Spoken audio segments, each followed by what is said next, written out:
On va lire l'Évangile de Jean, chapitre 20.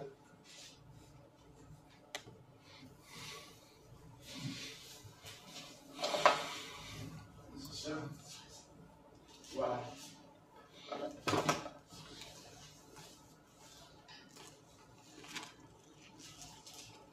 Et on va lire à partir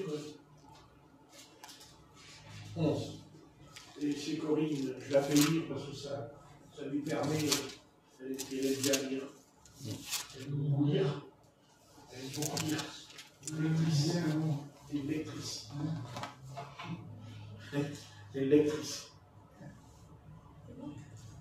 Cependant, Marie se tenait dehors près du sépulcre et pleurait. Comme elle pleurait, elle se baissa pour regarder dans le sépulcre, et elle vit 2 anges vêtus de blanc, assis à la place où avait été couché le corps de Jésus, l'un à la tête, l'autre aux pieds. Ils lui dirent: Femme, pourquoi pleures-tu? Elle leur répondit: Parce qu'ils ont enlevé mon Seigneur, et je ne sais pas où ils l'ont mis. En disant cela, elle se retourna, et elle vit Jésus debout. Mais elle ne savait pas que c'était Jésus. Jésus lui dit: Femme, pourquoi pleures-tu? Qui cherches-tu? Elle, pensant que c'était le jardinier, lui dit: Seigneur, si c'est toi qui l'as emporté, dis-moi où tu l'as mis, et je le prendrai. Jésus lui dit: Marie. Elle se retourna et lui dit en hébreu: Rabouni, c'est-à-dire maître. Oui.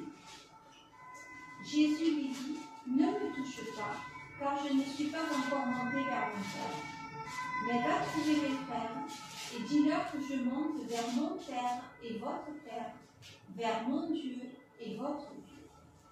Marie de Magdala alla annoncer aux disciples qu'elle avait vu le Seigneur et qu'il lui avait dit ces choses. Voilà, on va s'arrêter là. Voyez,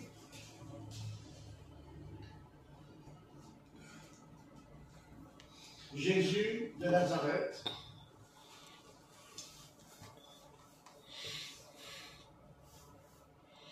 il y a ici, quand on lit ce qui s'est passé, mais on va dire ce qui s'est passé dans la vie de Jésus-Christ, mais on va dire dans sa deuxième vie. Puisque là, ce qui se passe, c'est qu'il est ressuscité des morts. C'est-à-dire qu'il a quitté la terre, il a quitté, mais en fait, il ne l'a pas vraiment quitté. Parce que quand on lit,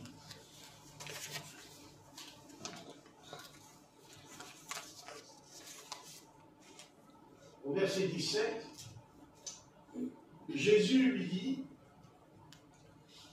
ne me touche pas. Ne me touche pas. Alors que, avant sa résurrection, eh bien, quand on touchait son corps, on était guéri. On était guéri.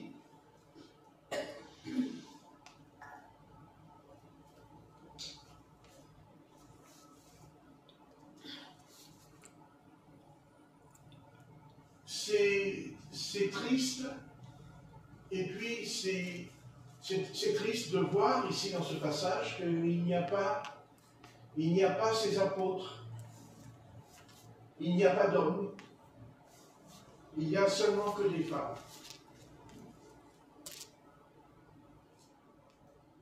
Que des femmes, puisque nous lisons. Et nous verrons qu'il y en a une qui était très différente de toutes les autres. Bien sûr, au verset 11, il dit « Cependant, Marie se tenait », donc ce n'est pas Marie, la mère de Jésus, qui était là, c'est Marie de Magdala. Vous voyez, elle se tenait près du sépulcre et pleurait. Mais il dit, Et comme elle pleurait, elle se baissa pour regarder dans le sépulcre. Si nous-mêmes, on pouvait être attachés au Seigneur Jésus comme elle l'était elle. Comme elle l'était elle. Parce que on peut être attaché à quelqu'un quand il est vivant. Mais là, le Seigneur, il est mort. Bien sûr, il ressuscite, mais dans son état à elle, elle vient parce qu'il est mort. Et c'est pas parce qu'elle est morte qu'elle se détache de lui. Il nous est dit que les apôtres, eux, ils ont pris leur barque et puis ils sont partis pêcher. On peut dire qu'ils sont partis, malgré que le Seigneur est mort, mais ils retournent quand même dans les choses terrestres, les choses de la vie. Mais pas elle. Pas elle. Non. Non, elle restera près du sépulcre, et puis voilà. C'est quelque chose de très profond chez elle.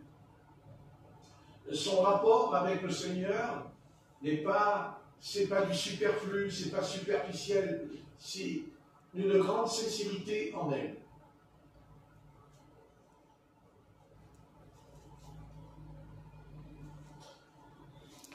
Mais,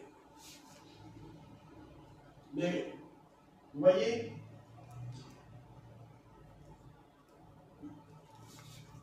on sait que plus loin, le Seigneur va intervenir, puisqu'elle va le rencontrer. Mais le Seigneur agit étape par étape. Et au verset 12, elle vit 2 anges vêtus de blanc, assis à la place où avait été couché le corps de Jésus. L'un à la tête et l'autre aux pieds.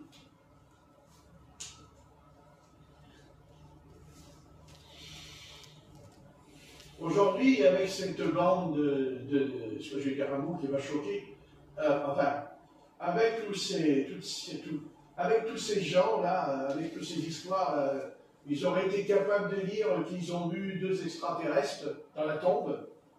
C'est ce qu'ils auraient dit, c'est ce qu'ils diraient. J'en suis sûr. Mais certainement pas 2 anges. Ça, aujourd'hui, ils n'en seraient pas capables. Ils sont capables de... C'est-à-dire que même s'ils n'ont pas vu les extraterrestres, mais sans les voir, ils savent que c'est des extraterrestres. Oui, c'est curieux. Mais il n'y a pas d'extraterrestres. Il y a de l'extra-céleste, mais pas de l'extra-terrestre. Les anges, ce ne sont pas des terrestres, c'est des célestes.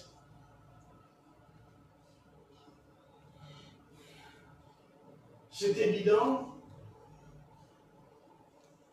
que sa vie spirituelle à cette Marie de Magdala, cette vie spirituelle en elle, eh bien, il faut savoir pourquoi. Et nous allons le savoir parce que la Bible nous parle d'elle, elle nous parle d'elle. C'est dans Luc. Attendez que je ne me trompe pas. C'est dans Luc. Alors, j'ai mis le papier.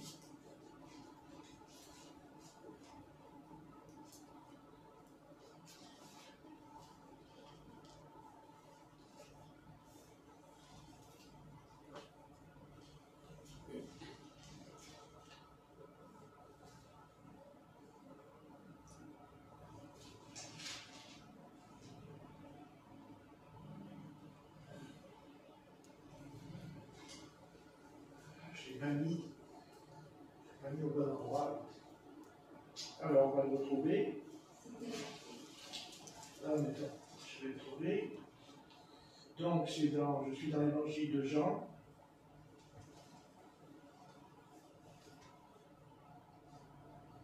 Donc, on va prendre Marc chapitre 16. Et on va voir si c'est bien là. pense que c'est dans Marc 16, mais je ne pense pas. Oui, on va quand même lire, on va voir. Chapitre 9, Marc 16, verset 9. Marc, on va voir si c'est ça, ce que je vais expliquer, que j'avais lu, mais quand j'ai lu les papiers. C'est Luc au chapitre 8, je crois. Attends. Le verset 2. Marc 16. Et sur le verset 9. Voilà, c'est ça. C'est bien dans Marc 16. Et nous allons lire Marc 16 et verset 9. Peut-être que c'est aussi dans Luc, à la même page. Hein, d'accord.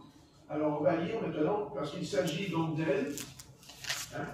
Et là, Jésus, donc, verset 9, Jésus étant ressuscité le matin,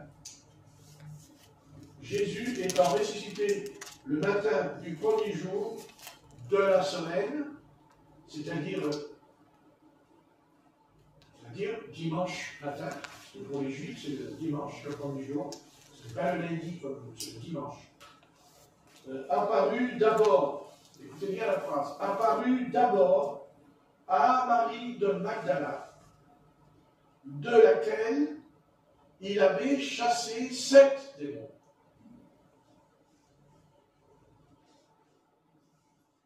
Vous vous rendez compte qu'elle était possédée de 7 démons. Et Jésus les a chassés. Parce que les 7 démons étaient en elle. Et Jésus les a chassés. Et nous avons lu, d'ailleurs, nous la retrouvons près du sépulcre, n'est-ce pas? Et bien sûr, il y a tout le reste. Car nous revenons dans Jean chapitre 20, on revient dans Jean chapitre 20 et verset 15. Il est dit, Jésus lui dit, femme, pourquoi pleures-tu? Qui cherches-tu? Elle, pensant que c'était le jardinier, lui dit, Seigneur, si c'est toi qui l'as emporté, dis-moi où tu l'as mis, et je le prendrai. Et je le prendrai. Rien qu'en lisant ce passage, je connais aujourd'hui une bande de tordus qui, j'en suis certain, dirait il a dû avoir une relation tous les deux sexuelle. Oui, c'est sûr. N'est-ce pas? Oui. Mais il n'en est rien. Son attitude est due justement parce que Jésus a chassé 7 démons qui étaient en elle. Donc, vous vous rendez compte? Il faut arriver à saisir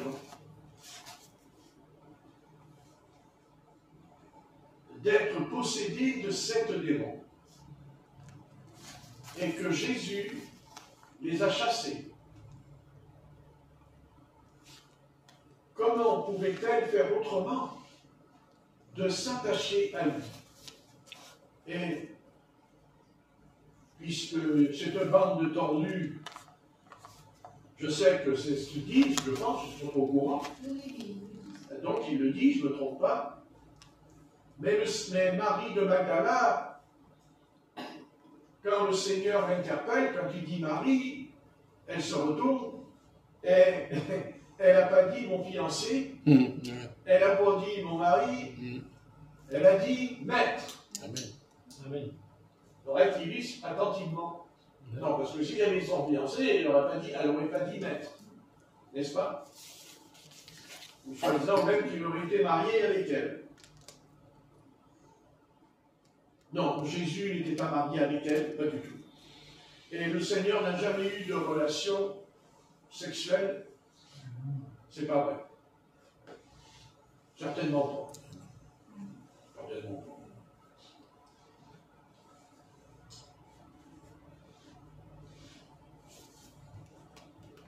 Ce qu'il faut retenir, c'est que cette expérience-là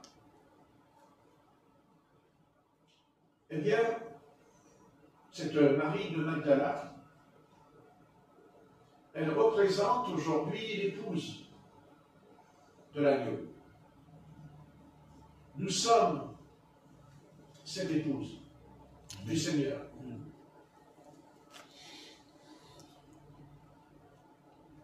On ne croit pas seulement au Seigneur, puisque de toute façon les démons y croient au Seigneur et ils tremblent, dit l'Écriture.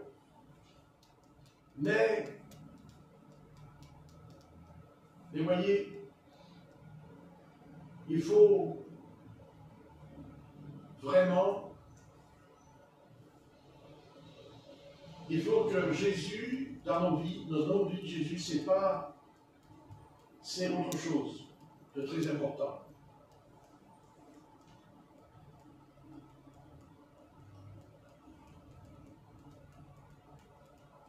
Il y a ici deux manières de vivre avec le Seigneur.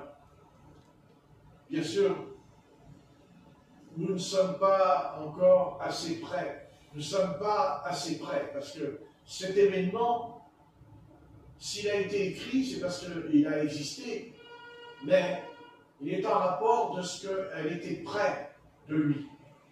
Même s'il est parti, elle était près de lui.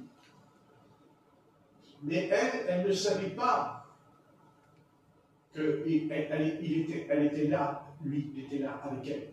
Même derrière son dos, puisqu'elle se retourne quand elle entend sa voix. Elle a reconnu la voix. Elle a reconnu la voix. Vous savez, ça lui fait un drôle d'effet. Hein, parce qu'elle a vu qu'il a été crucifié quand même. Elle était là quand il est crucifié.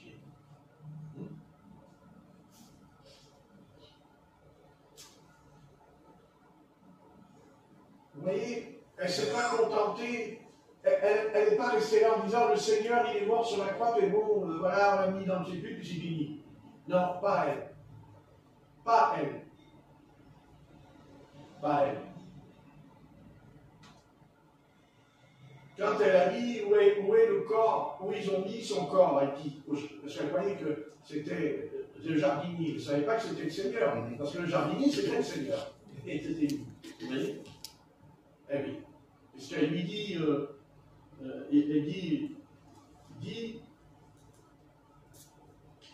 Jésus lui dit, femme, pourquoi pleures-tu? Vous voyez, et vous savez, ça n'a pas l'air parce que Jésus aurait pu lui dire, Marie. Non, il dit, femme, pourquoi pleures-tu? Qui cherches-tu? Et elle, pensant que c'était le jardinier qui lui dit. Vous voyez?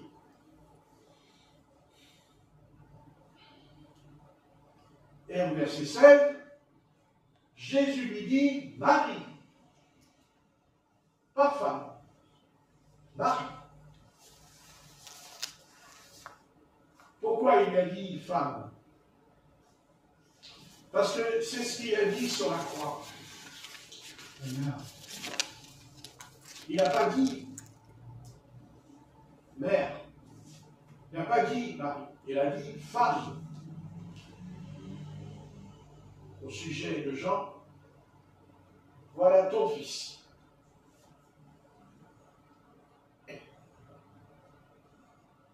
Et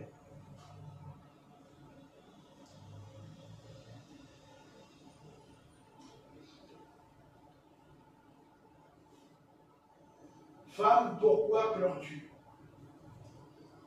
Oh, oui. Ah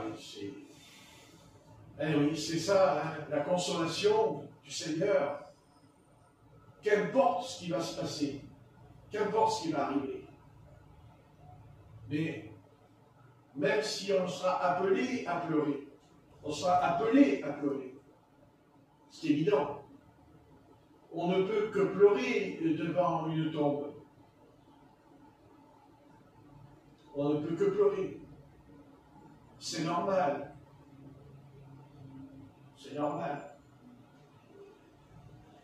Mais le Seigneur dit, pourquoi pleures-tu?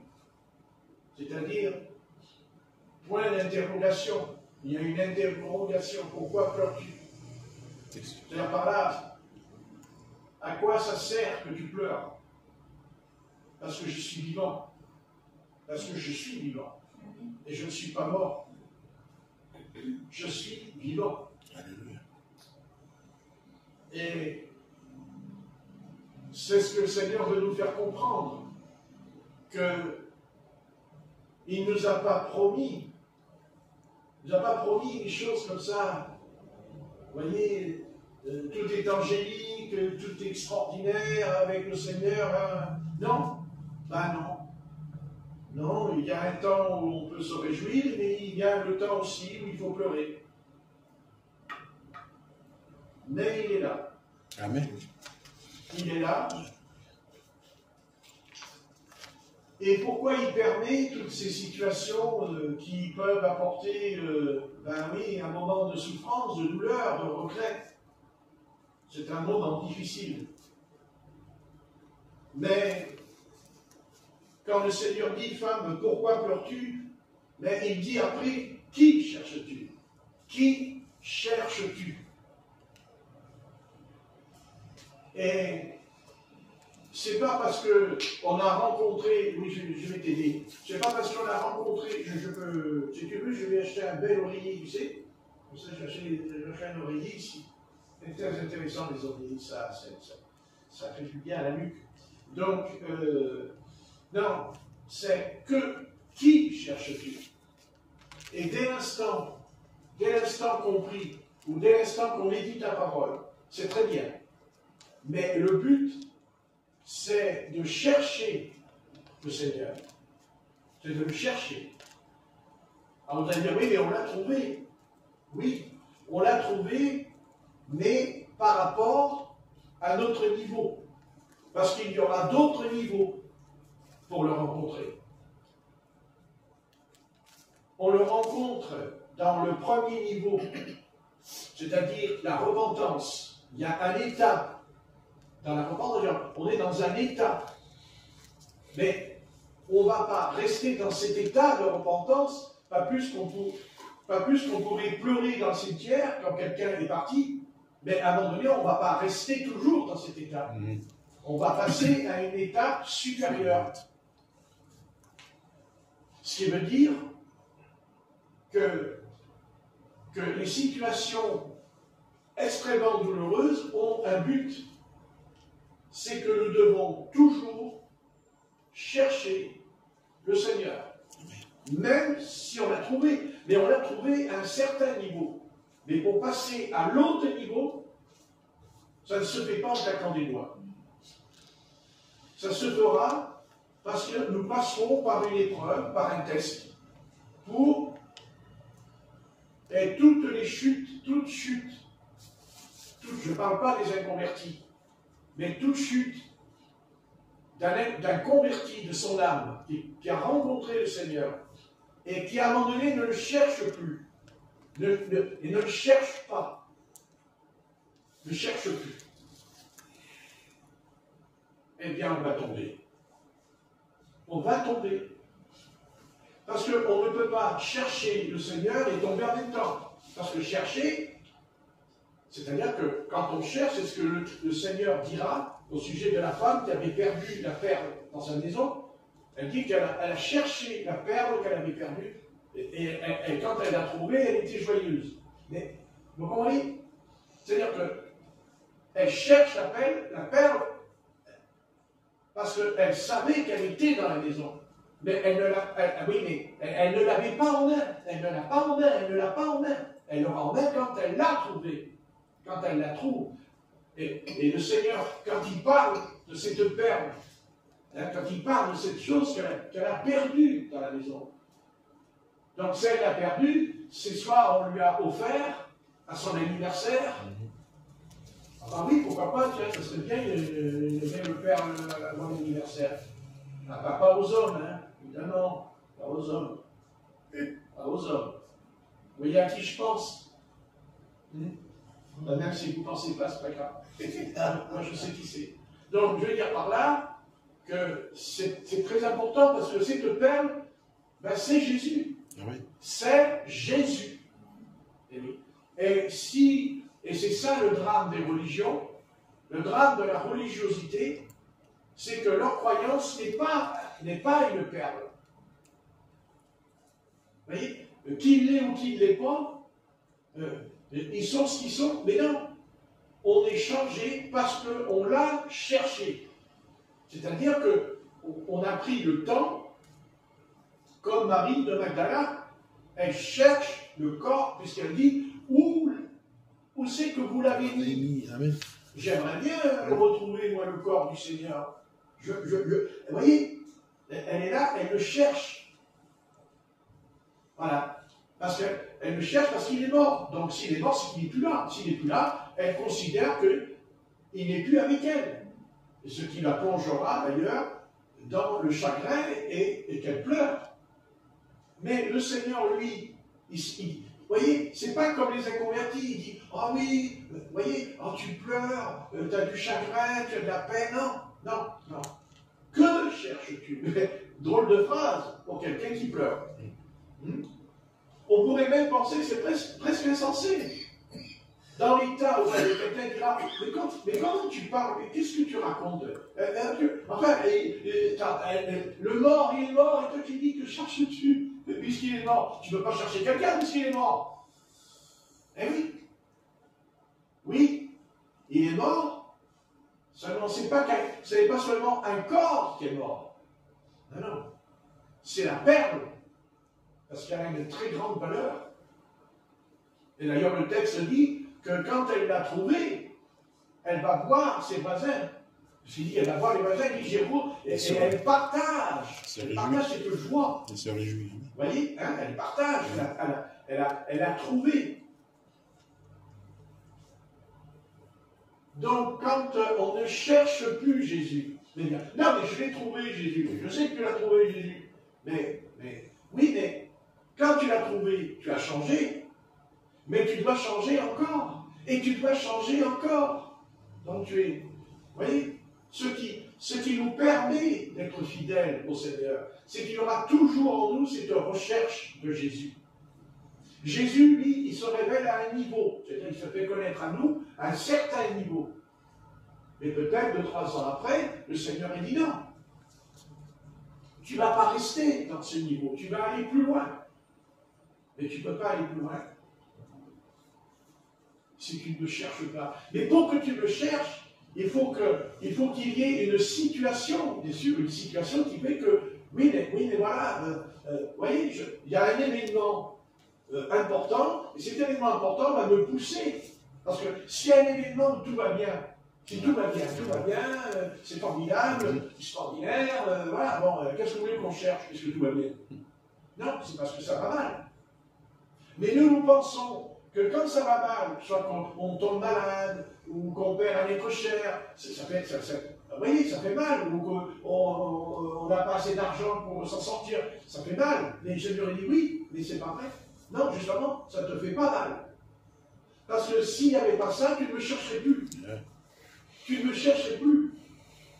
Mais puisque, vous voyez, et c'est ça que Marie de Magdala doit comprendre, elle réalise, elle comprend.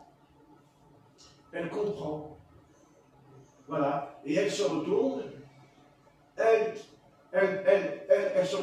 pensait que c'était le jardinier qui s'occupait du jardin de Gethsémani. Et ce jardinier, c'est-à-dire que, bien sûr, il n'y avait pas qu'un jardinier, vous pensez bien, le jardin de Gethsémani est très grand, mais quand elle se retourne, ce jardinier, c'était son être. Elle ne le savait pas, mais c'était son être. Vous voyez? C'est ça, c'était lui et personne d'autre. Il n'y avait rien d'autre pour elle. Et c'est pour ça que les autres femmes, le mères des apôtres, n'ont pas fait cette expérience comme elle. Mais elle n'a pas toujours été dans cet état. Elle n'a pas toujours été ce qu'elle est là, car elle était possédée avant de 7 démons. Elle était possédée. Pas un démon, pas 2, mais 7 démons. On l'a lu. délivré de 7 démons. Alors il y a de quoi te dire maître, parce que là, c'est un maître. C'est pas seulement un maître qui enseigne, mais c'est un maître qui a mis en pratique ce qu'il enseigne. Il n'a pas dit, voilà, moi je suis le Messie, et je guéris, je chasse les démons. Non, il ne dit pas, il le fait. Il ne dit pas, il le fait. Par contre, il le dit à ses disciples de le faire, oui, mais pas lui. Lui, il est le maître, Lui, c'est un maître. Lui, Jésus n'a pas appris à guérir les malades. Jésus n'a pas appris à chasser les démons. Non, il est le maître. C'est pour ça que les démons, quand les démons parlent, tout de suite, ils savent très bien à qui ils ont affaire. Vous voyez, ils savent très bien. Mais Jésus lui-même avait aussi en lui le même comportement que Marie de Magdala. Pourquoi? Parce que tout en étant le maître, tout en étant le Fils unique, vous comprenez, il a toujours cherché son Père céleste. Amen. Toujours. Parce qu'il voulait être enseigné. Vous voyez, il voulait entendre. Vous voyez, pas l'entendre simplement pour lui dire tu vas faire ça aujourd'hui, tu vas guérir tel. Non. Lui, c'est un attachement, c'est un lien, c'est un lien terrible entre vous voyez, c'est tous les deux, là, le Père et le Fils, c'est un lien profond. C'est un lien profond. Et c'est ce que le Christ, c'est ce que Jésus veut pour nous. C'est ça qu'il veut. Amen. Vous voyez? Parce que s'il n'y a pas ça, ce n'est pas bon, on n'est pas dans le vrai. Et c'est pour ça que il faut, vous savez, c'est bien de dire Jésus-Christ revient. D'ailleurs, quand j'entends le monde chrétien, enfin un certain monde chrétien, hein, parce qu'il y a deux mondes, hein, il y a deux mondes chrétiens, il y a un monde chrétien qui croit que Jésus-Christ va revenir, et puis il y en a un autre qui ne croit pas qu'il revient. Ou alors, qui revient dans le sens qu'il ne va pas venir nous enlever. Hein, qu'il ne va pas venir nous enlever. Vous voyez? Ça non. Lui, le Seigneur, quand il revient, il va nous enlever. Vous voyez? Mais quand il va revenir la deuxième fois, il ne vient pas nous enlever. Non. On revient sur la terre avec lui. Avec lui. Amen. Voyez? Avec lui. Et pour ceux qui resteront, c'est-à-dire quand il y aura eu la prophétie qui s'accomplira, c'est-à-dire au domaine de la grande tribulation, parce que on pourrait dire, ah ben oui, Seigneur Jésus-Christ, mais qu'est-ce que tu fais? Ben reviens, il y a tout qui va mal. Et puis, ouais, Jésus revient, ça va mal. Là, vous entendez partout les vidéos, le monde chrétien, oui, regardez ce qui se passe, c'est Jésus-Christ qui revient, tu vois, ouais, c'est Jésus-Christ qui revient. Ouais, puis après, quand tu regardes les serviteurs, les sœurs, les frères, tu vois, donc tu te dis, mais alors comment ils sont habillés, là? Ils sont habillés comme dans le monde. Après, ils chantent des chorales, il a des bras en l'air, et puis là, ils ont le bras qui est tatoué, là, partout, les sœurs, les frères. Tu vois, tu te dis,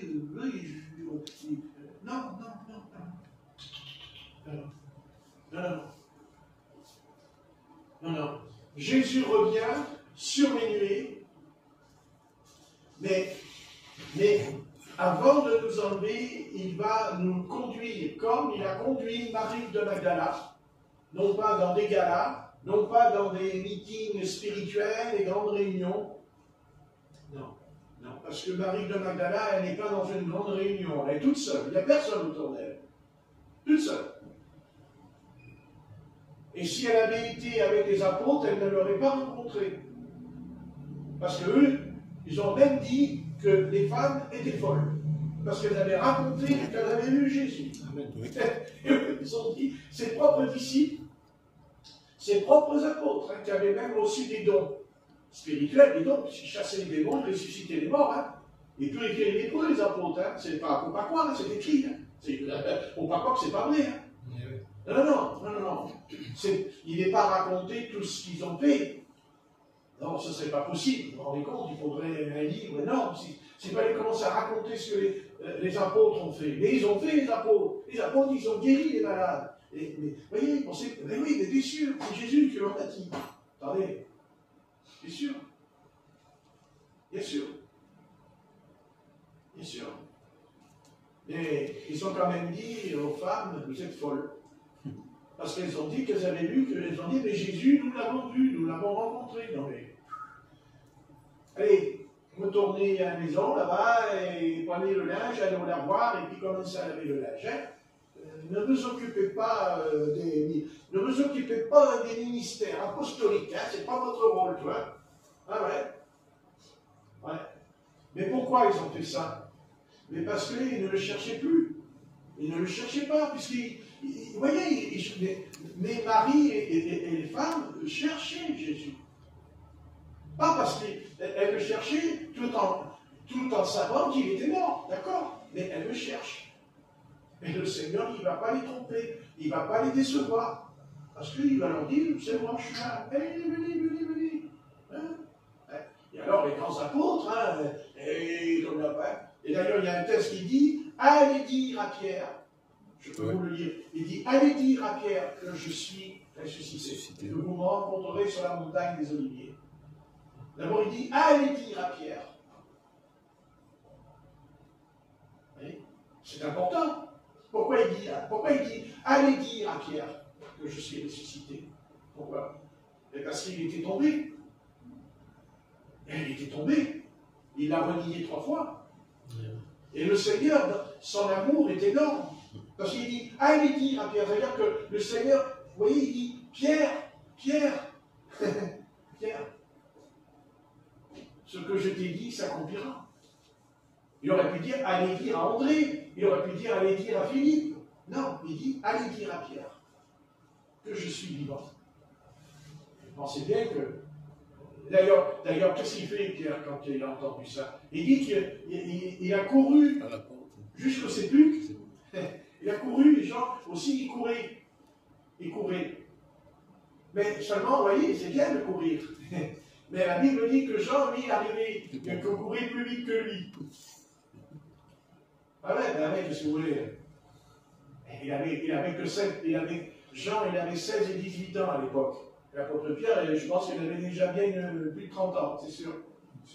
Et ils ont couru tous les deux, vous voyez? Ils ont couru, les Jeux olympiques. Les Jeux olympiques. Ouais. Enfin, vous voyez,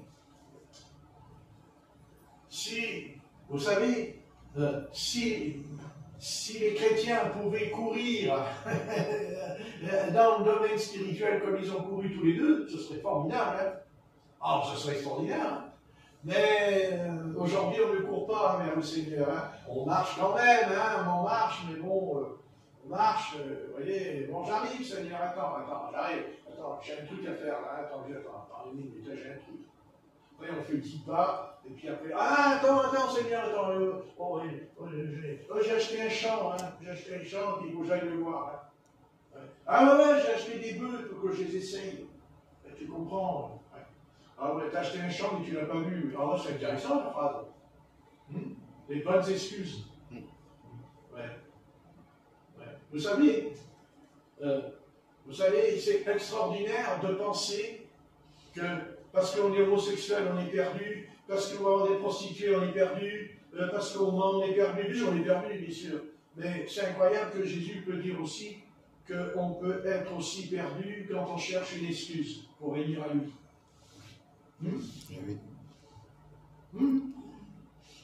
Alors vous voyez que si déjà on peut être châtié parce qu'on cherche une excuse, qu'en est-il du reste, hein? Qu'en est-il du reste, n'est-ce pas?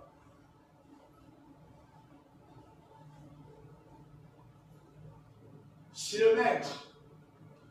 Tant qu'on n'aura pas compris que c'est un maître, c'est le maître, on n'a rien compris. On n'a absolument rien compris.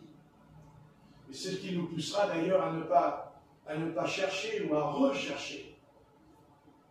Et c'est pour ça qu'il y aura la grande tribulation.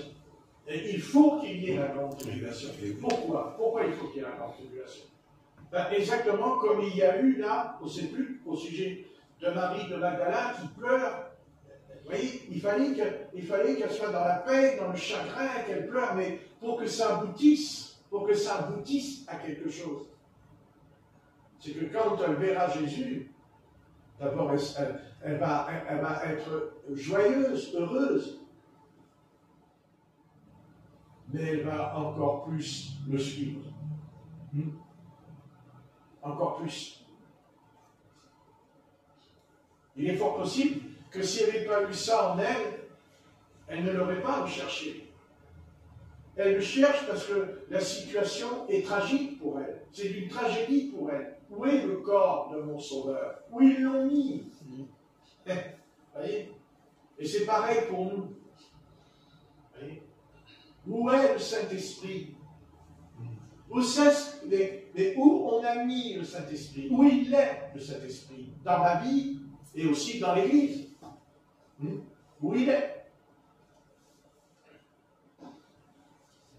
Vous savez, la pire tragédie qui peut arriver à une Église, la pire tragédie qui peut arriver à une Église, je parle de l'Église locale, c'est que le Saint-Esprit n'a rien à nous reprocher. Eh bien, ça c'est dangereux. Parce que le Saint-Esprit, tout le monde ne peut pas être d'accord avec mon idée. Bon, mais de toute façon, je sais que le Saint-Esprit, c'est Jésus. Moi, je le sais. C'est Jésus-Christ qui était... Les sept églises, là, je sais que c'est lui. D'abord, c'est lui. C'est lui qui parle dans cette forme. Vous voyez, il parle de cette église d'Asie mineure dans cette forme-là. D'abord, c'est écrit. Révélation de Jésus-Christ.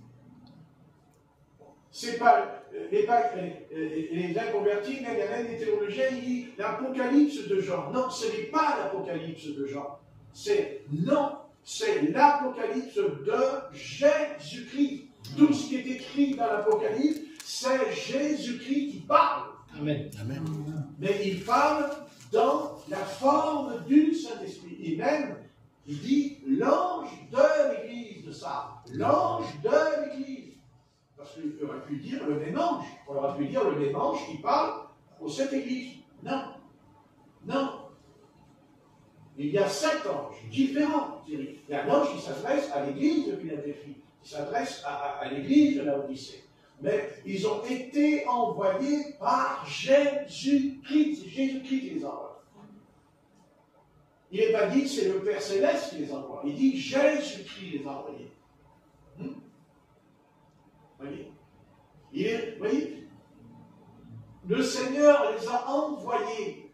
Parce que quand on lit les 7 églises en Asie mineure, quand on lit, ça commence par l'église d'Éphèse. J'ai quelque chose contre toi, ça. Il dit à l'église de Thyatire, j'ai quelque chose de toi. Et à Sardes, j'ai quelque chose de toi, contre toi. Et repens-toi. Autrement, je viendrai te combattre. Ou j'ôterai le chandelier. Voyez? Ils ont pensé, c'est-à-dire qu'au début, quand les apôtres, qui étaient des pionniers, qui ont été envoyés, alors ils ont été dispersés. D'ailleurs, s'il n'y avait pas eu la persécution au début du réveil d'Apprendre, ils seraient restés à Jérusalem. Ils seraient restés dans Jérusalem. Non. Le Seigneur a dit, allez de nation en nation. Mais pour qu'ils y aillent, il a fallu la persécution. Ce n'est pas la persécution, c'est quand ils sont persécutés par les autorités qui sont au loin. Autrement, l'évangile ne serait jamais parvenu. Vous voyez? Jamais. Donc, je veux dire, c'est une situation tragique. Parce qu'être persécuté à l'époque, c'était être poursuivi. C'est pour aller en prison. C'est ce qui est arrivé à l'apôtre Pierre. Il a été jeté en prison. Et même enchaîné, même. Et l'apôtre Paul et d'autres. Mais c'était pour apprendre quelque chose. Si dans les 7 âges de l'Église, il y a les 7 Églises, si Jésus-Christ ne leur avait rien dit, si Jésus-Christ ne leur avait rien dit du tout, c'est-à-dire que, allez, on imaginerait que les 7 Églises, le Seigneur il aurait dit, ben voilà, il y a l'Église de Philadelphie, ça, tout va bien, tout va bien. Non, non, ça n'allait pas bien. Non, ça n'allait pas bien. Non. Et il ne faudrait pas, d'ailleurs, il ne faudrait pas aujourd'hui que le Seigneur veuille vraiment nous dire quelque chose. Parce qu'ils n'ont rien à nous dire. Hein. À nous, oh Seigneur, qu'est-ce que je me demande qu'est-ce que Dieu nous dirait. Hein, à nous. Non, mais nous, on ne se pose pas cette question. Ah non, non, on ne se pose pas cette question. Ouais. Ben, si le Seigneur envoyait, admettons, on va dire, l'ange de l'église de Marseille. Ah oui, l'ange de Philadelphie. L'ange de Sartre. On va dire l'ange de Marseille. À l'époque, on aurait dit l'ange de Massilia. Je préfère, c'est plus joli. Parce que Marseille, ça fait penser à tous les bandits. Massilia, ça ne fait pas penser à ça, quand je dis le mot. Hein? Vous voyez? Vous voyez? Eh oui. Alors, qu'est-ce que l'ange pourrait nous dire? Vous vous rendez compte? Mais bon, on n'a pas besoin de nous le dire. On n'a même pas besoin. Vous savez pourquoi? Parce que nous-mêmes, nous le voyons, ce qui se passe. Je ne parle pas des païens, je parle de l'Église. Et qu'est-ce que Jésus-Christ dirait à l'Église, comme c'est écrit?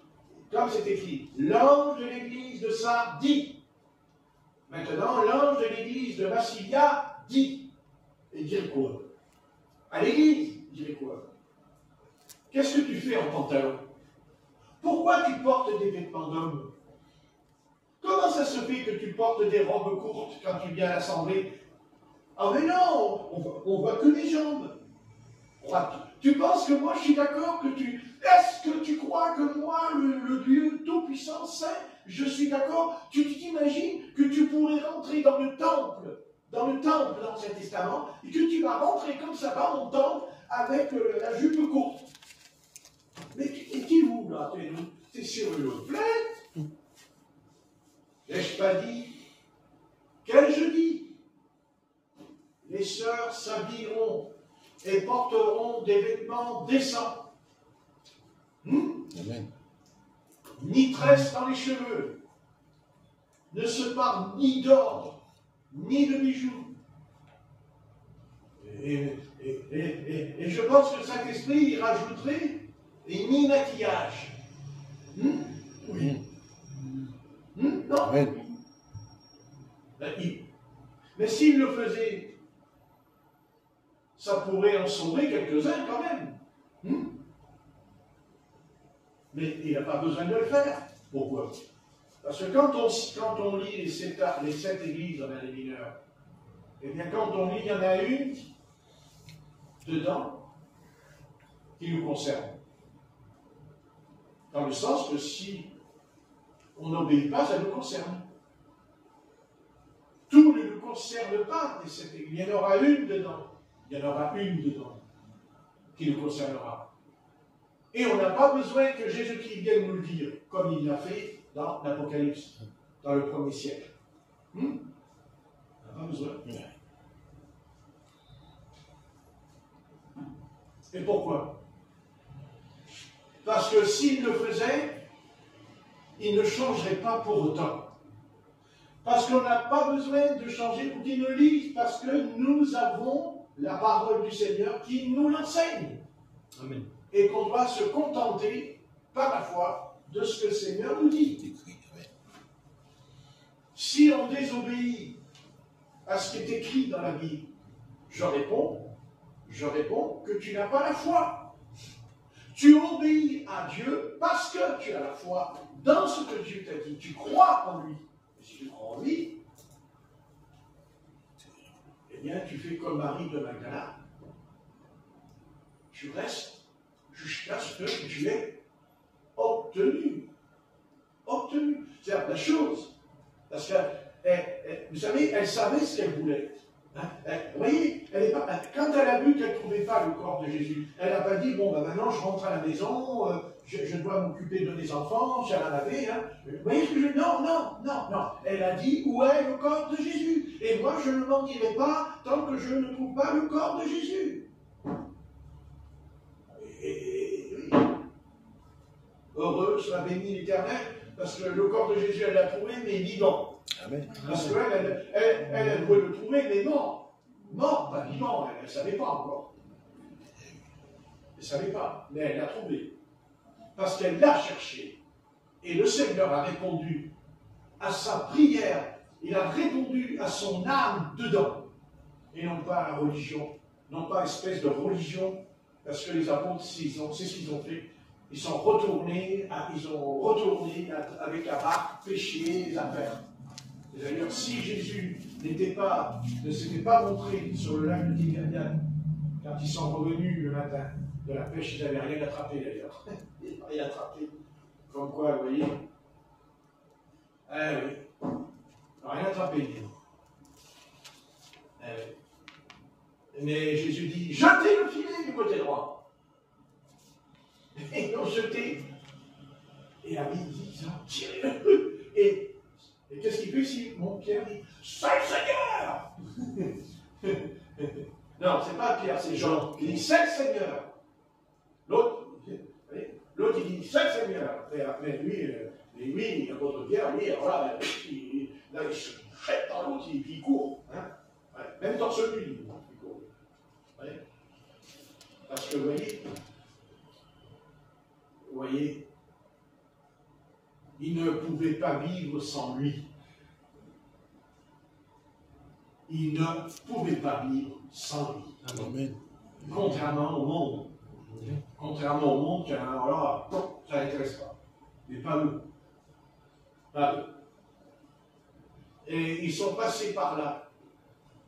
Parce qu'il fallait que le Seigneur leur dise, enfant, il a dit, enfant, avez-vous attrapé quelque chose? Rien. Jetez le filet du côté droit. Et ils se sont rappelés, parce qu'ils se sont rappelés qu'il avait déjà dit, quand il était sur la terre, vivant, il avait dit, il a dit, jetez le filet avec la Simon-Pierre à la Marc. Amen. L'évangile de Marc. Vous voyez? Comment pouvait-il douter après, puisqu'il avait déjà vécu? Donc, vous voyez, c'est beau, c'est une beauté énorme. Non, mais c'est beau ce qu'a fait le Seigneur. Non, mais il aurait pu se révéler autrement à eux. Hein, il aurait pu leur dire, ouh, c'est moi, c'est moi. Regardez, oh, tiens, je suis ressuscité, tiens, regardez, je suis ressuscité, tiens, regardez. Je rentre dans l'eau, dis donc, il y a un requin, il s'enfuit quand j'arrive, dis donc. C'est le Seigneur, dit. Non, non, non, non. Prenez votre filet, jetez-le, et la puissance de Dieu. Hein? Ouais. Et pour ceux qui auraient un doute que Jésus ne serait pas le Tout-Puissant, je voudrais savoir qui a fait venir les poissons qui étaient au fond de l'eau. Non, mais c'est intéressant quand même, hein. Il n'y avait pas un banc de poissons toute la nuit. Jésus dit lance le filet, puis mais qu'est-ce qui a envoyé le banc de poissons? Qu'est-ce qui a dit à tous les petits poissons qui n'étaient pas là? Hein? Petits poissons, ils ont dit, oh, mais c'est Jésus qui a dit qu'on vienne. Alors, on va y aller, hein. Un peu comme Noé. Noé, c'est l'Esprit qui a fait venir les animaux. Alors, à votre avis, ce Jésus de Nazareth qui était au bord de l'eau, hein, c'était pas l'Éternel, hein, de l'Ancien Testament, quand il a fait venir les animaux vers Noé? Est-ce que c'était pas le Tout-Puissant, le Très-Haut? Oui. Ah oui, je t'ai dit, bien sûr. Eh oui. Eh oui. Alors, Satan, il s'est pris une claque dans les dents, hein. Ah bah oui, il s'est dit, il est mort, je suis tranquille, maintenant je suis tranquille, je fais là tout ce que je veux, et tout ce que je veux. Puis il n'a pas perdu de temps, hein. Non, il n'a pas perdu de temps, hein. Il a pendu Judas, dis donc. C'était rapide, hein. Et tiens, j'en ai un tout de suite, là, tiens. Hein, tout de suite. Enfin, Jésus, il lui répond au brigand, il dit, tu seras avec moi aujourd'hui dans le paradis, blac, une bonne dent en moins, tu vois. Non, mais c'est curieux, l'autre il se pend et Jésus il dit, toi, aujourd'hui même, tu rentres dans le paradis, vous voyez. C'est un défi que le Christ a fait pour lui, là, par rapport à la mort et à la vie. Vous voyez, il pensait qu'ils allaient... il a pensé qu'il allait pouvoir se débarrasser de lui, quoi. Vous comprenez? C'est ça qu'il pensait. Mais il a mal pensé. Vous voyez? Il a mal pensé. Et non. D'ailleurs, c'est ce que le monde pense. Le monde pense que de toute façon, Jésus-Christ... Non, parce qu'ils sont là avec les prophéties des voyants, des médiums. Ils sont... Vous voyez, non, mais non, il ne vous parle pas. Il ne vous parle pas que Jésus revient. Il vous en parle. Il ne parle pas que Jésus-Christ revient. Mais ça ne veut pas dire qu'ils ne le savent pas. Vous comprenez? Parce que s'il était sincère, il pourrait convoquer les pasteurs et leur dire, écoutez, ce soir vous venez aux informations, et puis vous prenez votre Bible et expliquez-nous qu'est-ce qui se passe. Puisque ça fait des années qu'on vous entend dire qu'avant que Jésus revienne, il y aura des catastrophes. Parce que, attendez, ils sont au courant quand même. Oui. Ouais. Mais ils ne veulent pas de lui. Ils n'en veulent pas. Et c'est pour ça qu'ils vont périr. Parce que vous voyez, pour ne pas périr, eh bien, il n'y a que Jésus-Christ. Il n'y a que lui. D'abord, c'est normal. Il a dit, celui qui croit en moi a la vie éternelle. Amen. Voilà, donc tu peux pas te tromper, parce qu'il t'a dit, si tu crois, tu as la vie éternelle. Et tu ne crois pas, tu as la vie quand même. Ah oui, tu as la vie. Bien sûr, je vous croyez. Les inconvertis, ils s'imaginent que quand ils vont mourir, c'est fini. Ah, ce serait trop beau. Enfin, ce serait trop beau, dans le sens qu'ils pourraient faire tout ce qu'ils veulent, puis c'est fini. Hein? Non, mais attendez, le gars, il tue un enfant, et puis les gens n'ont rien à foutre. Ah, ben moi, je tue, et après, je meurs, et puis je vais dans le trou, c'est tout noir, vous savez, j'ai tout noir, il n'y a plus rien. Ben, vous savez, on peut tuer tout le monde, alors, là. Non, c'est pas comme ça que ça se passe. C'est pas comme ça que ça se passe. La seule différence, c'est que eux, ils ne savent pas ce qu'il y a après. C'est-à-dire que, oui, ça, vous voyez, attendez. Ah oui. Ah oui. Oui. Quand je regarde, vous savez, quand je regarde ce qui se passe, hein, quand je regarde à la télévision tous ces gens-là qui achètent des voitures, des meubles, des canapés, enfin, vous savez, ils achètent plein de trucs, vous savez, hein, mais pas un seul instant, ils se posent la question, pas un seul instant, ils se posent la question, pas un seul instant. Perte de temps, passer sa vie à gratter une guitare électrique, vous voyez, passer sa vie à taper sur une batterie, hein, avec des milliers et des milliers de jeunes qui sautent en l'air, qui tombent par terre. Et s'imagine que c'est, vous voyez, la gloire, l'honneur, le pognon et tout. Et ça ne change rien. La réalité te rattrape, ami. Parce que tes yeux se ferment en bas, mais s'ouvrent de l'autre côté. Et là, ils vont entendre une petite phrase. Parce que ne croyez pas que les âmes, hein, surtout les milliardaires, les millionnaires, les chefs d'État, vous savez, ils ont tout eu là, il fallait qu'on soit à leur service, vous voyez. Mais le Seigneur leur dira cette petite phrase qu'il a dit dans l'évangile de Luc au chapitre 16, aux riches. Il lui a dit, ici, ce n'est pas la même chose. Amen. Amen. Ce n'est pas la même chose. Vous voyez, heureusement. Parce que quand il fait le côté, il s'imagine que le Seigneur va dire, oui, non, il croit que c'est à l'autre côté que le Seigneur va leur donner une belle place. Ils vont avoir une très belle place. Amen. Ouais. Seigneur, tu vois, dans l'Apocalypse, il est parlé qu'il y a des chevaux. Ah ben, moi, je vais avoir des chevaux et je vais avoir un beau char, Seigneur. Tu comprends? Moi, quand j'étais sur la terre, j'avais tout ce que je voulais. J'avais des milliards de millions, j'ai tout. Eh oui, mais ici, c'est pas pareil. Et pourquoi c'est pas pareil? Et pourquoi il n'y aurait pas une exception pour nous? On n'a pas tué, on n'a pas volé. Qu'est-ce qu'on a fait de mal? On était millionnaires. Et alors, on était milliardaires, il n'y a rien de mal. Oui, mais les pauvres. Les pauvres. Et même si tu as donné, même si tu as donné $1 ou $2, toi tu t'imagines que tu as fait le pied.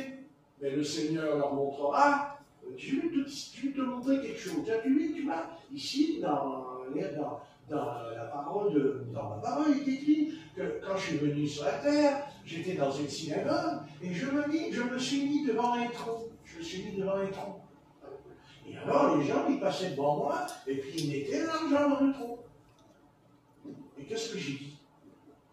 Tous ces gens-là, ils n'ont mis que du superflu. Mais regardez cette petite femme, elle avait une pièce, et elle l'a mis, car elle n'avait plus rien. Oui, mais Seigneur, j'ai fait des dons. J'ai fait des dons. J'ai fait des dons pour les chiens. J'ai fait des dons pour les chats. J'ai fait des dons pour aider les personnes âgées. J'ai fait des dons pour le cancer. Mais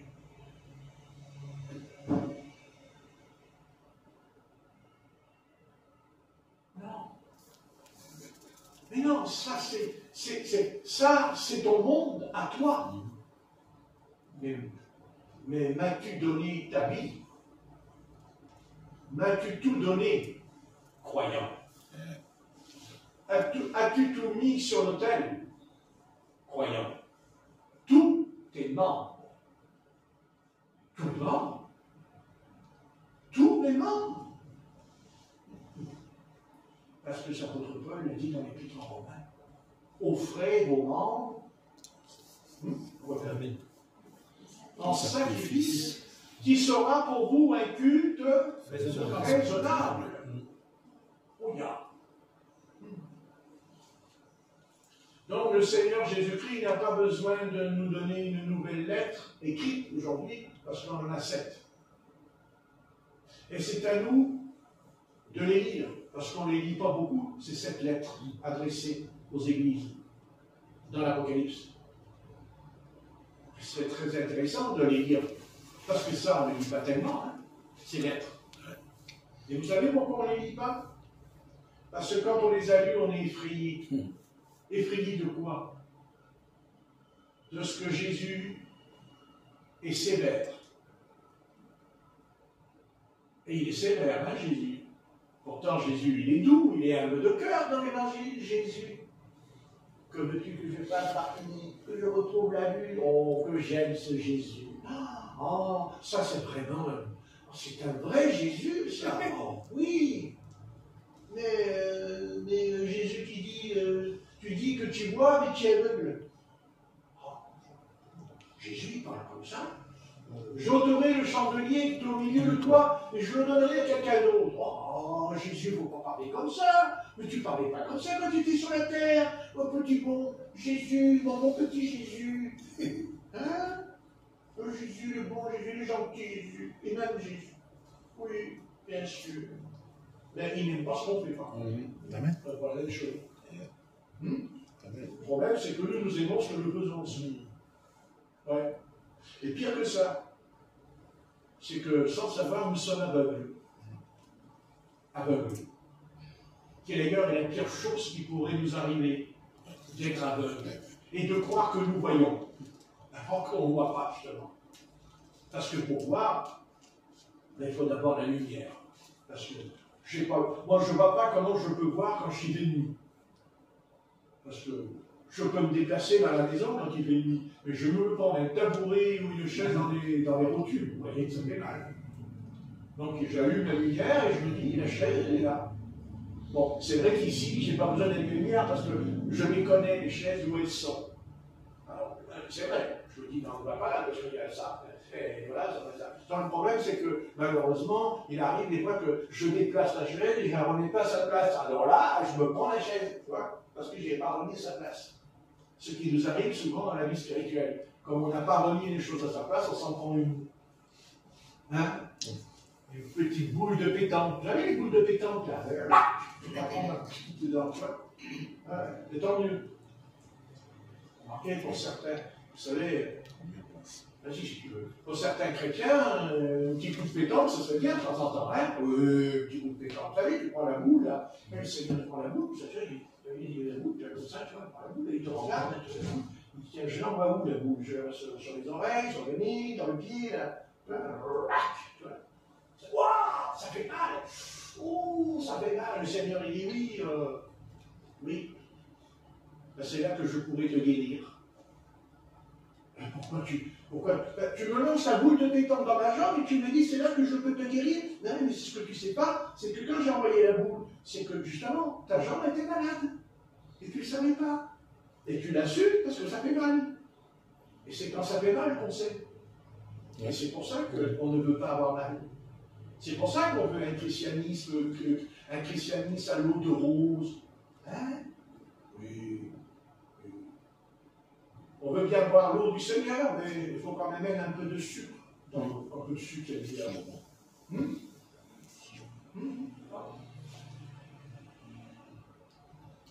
Donc le Seigneur Jésus n'a pas besoin, Jésus-Christ n'a pas besoin de faire un réveil, parce qu'il n'y aura plus de réveil.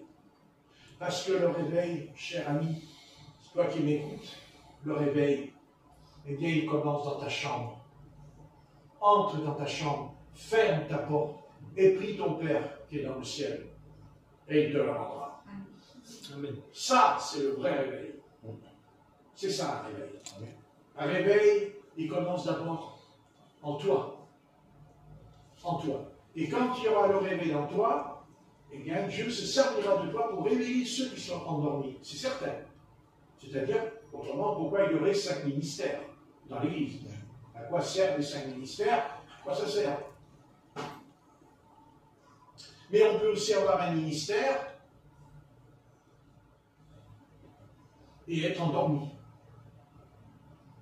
Parce qu'on a le titre, on a l'étiquette sur le fond, mais dedans, c'est creux. Il n'y a rien. C'est-à-dire, comme la Samaritaine, de ton sein, il sortira de l'eau. Mais s'il n'y a pas d'eau, comment elle sort s'il n'y en a pas?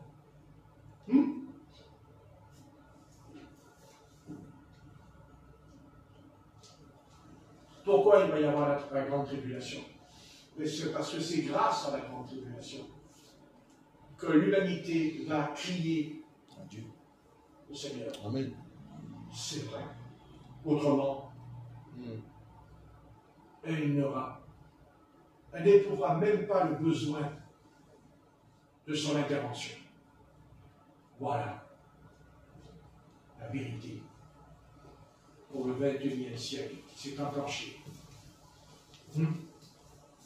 Parce que s'il y a une prophétie que je peux annoncer et qui sera vraie, sans que j'ai eu besoin d'un ange ou d'une vision, on ne passera pas le 21e siècle sans que Jésus-Christ soit revenu. Vous savez. Ça, c'est certain. Ah, il n'y a pas de doute là. Parce qu'il n'y a pas de doute. Pourquoi? Parce qu'il y a deux choses. La première, c'est dans quel état elle est l'Église, et la deuxième, c'est dans quel état il est le monde. Alors, on ne peut pas se tromper pour que le Seigneur revienne.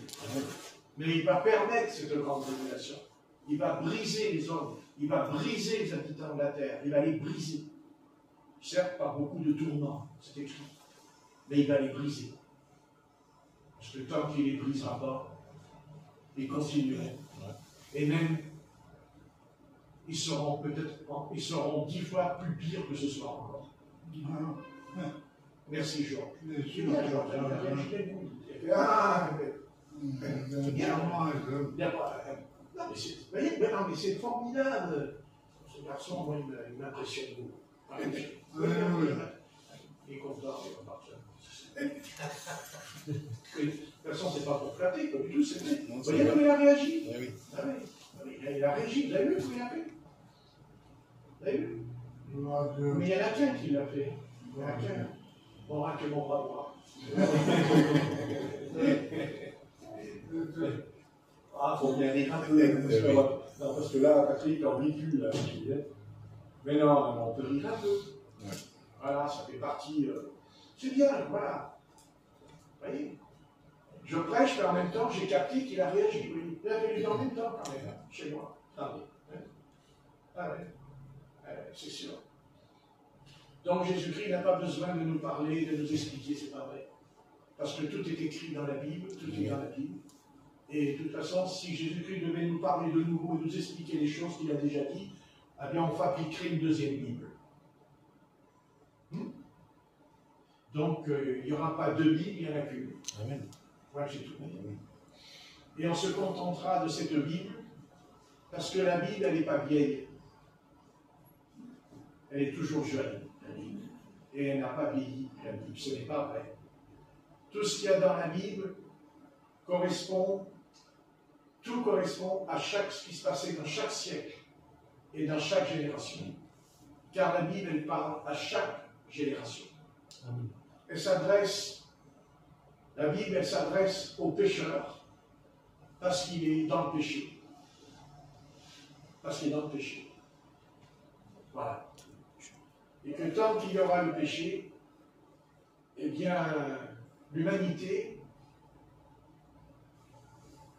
avancera, mais elle n'ira nulle part, si ce n'est que dans la Bible.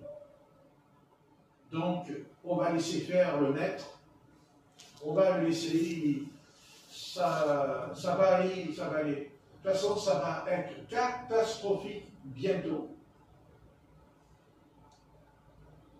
Et on doit dire au Seigneur, c'est vrai qu'on va le subir aussi, parce qu'on le subira aussi, qu'on le veuille ou non. Mais si nous avons l'attitude de Marie de Magdala, c'est-à-dire que si on a cette attitude comme elle, que pour nous, Jésus-Christ, c'est notre bien-aimé, c'est la perle, mais la perle, une fois qu'on l'a trouvée, il ne faut pas non plus l'égarer et la perdre. Ce qui va nous demander, et s'il s'avérait même que ça peut arriver, admettons qu'on la perde quand on rentre dans un cycle mauvais, apprenons à la chercher jusqu'à ce que nous ayons trouvé. Et ce qui m'inquiète le plus dans ma vie, je veux dire sincèrement, moi ce qui m'inquiète le plus toujours dans ma vie, c'est ce qui m'inquiète, c'est que le monde chrétien, le christianisme, pas que Jésus-Christ revient, mais il n'est pas prêt à le recevoir. Il n'est pas prêt. Et on peut acheter une voiture, mais si on n'a pas le permis, nous n'avons pas le droit de monter dedans et de conduire, puisqu'on ne peut pas. Et même si on pouvait, de toute façon, il y a une faille, parce que je n'ai pas été à l'école pour apprendre à conduire. Donc, ce qui va arriver, ou ce qui est en train d'arriver, aura un but. De toute façon, il y aura un but. C'est que l'humanité viendra à lui, tôt ou tard. Et la seule différence, c'est que nous avons devancé ce que l'humanité fera un jour. C'est d'établir, de reconnaître que le seul gouvernement, parce qu'il n'y aura pas des gouvernements, il y aura un seul gouvernement qui gouvernera sur la terre, parce qu'il y aura un seul être, un seul roi. Et de toute façon, si on étudie la Bible au sujet du retour de ce Seigneur, de toute manière, même quand ils le verront, ils ne l'accepteront pas, car il dit que tout genou fléchira. Tout genou fléchira. Ce qui veut dire qu'il va falloir qu'il y ait un événement ou des événements terribles pour qu'ils se mettent à genoux. Et ne croyez pas qu'ils vont se réjouir, qu'ils vont sauter en l'air et taper des mains. Pas du tout, ils vont le combattre jusqu'au bout. Ils vont lutter jusqu'au bout. D'ailleurs, qui s'appelle Armageddon. Armageddon. Qui est une bataille, puisqu'il n'est pas dit la guerre d'Armageddon, il dit la bataille d'Armageddon.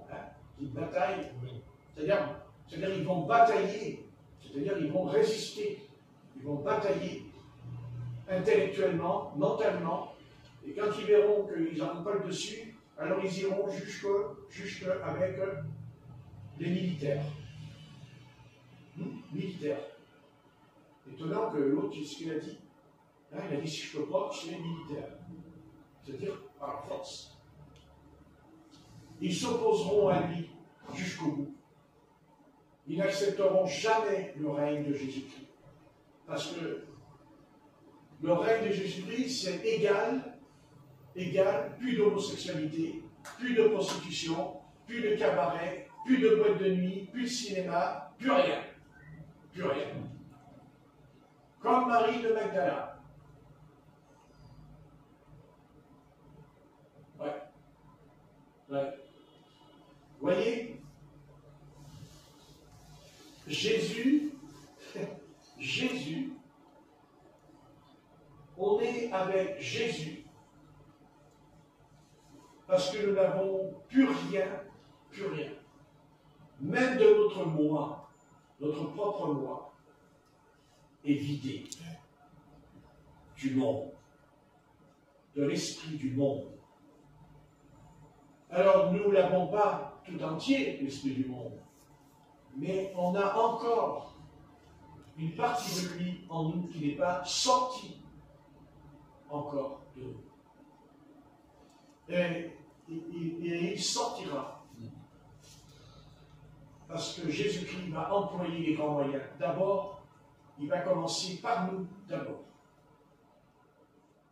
Parce qu'il dit que le jugement commencera d'abord dans la maison de Dieu. Donc c'est d'abord nous qui allons passer par le creuset, qui d'ailleurs a un mot, c'est vrai, la persécution. La persécution. Et quand on lit le livre des Actes, on dit, mais c'est extraordinaire, c'est incroyable le livre des Actes. Quand on lit que l'ombre de l'apôtre Pierre guérissait les malades, son l'ombre. Et il ne nous a même pas dit que l'ombre de... Non, mais Jésus n'a pas dit que son ombre guérissait, ce n'est pas écrit dans l'Évangile. Mais comment un homme, comme Simon-Pierre, qui a renié le Seigneur 3 fois, et que son ombre guérit les malades, mais pourquoi? Mais parce qu'il va aller en prison aussi. Parce qu'il va être enchaîné. Et parce que Hérode, il allait aussi le tuer. Parce que si l'ange n'était pas venu, il l'aurait tué. Car il avait déjà fait mourir Jacques. Avant d'écrire dans le livre des Actes. Il a fait mourir Jacques. Il dit, pour faire plaisir aux Juifs. C'est-à-dire aux Saint-Denis.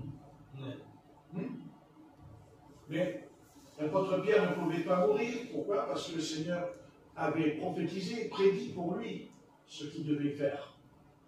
Ce qu'il devait faire. Et quand la mission a été remplie, il est parti.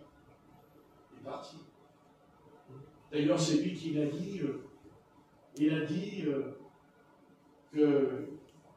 qu'il avait envie de quitter cette tente pour être auprès du Seigneur. C'est sûr. C'est facile à dire. Hein? C'est facile à dire. Mais, certes, ce corps est une enveloppe.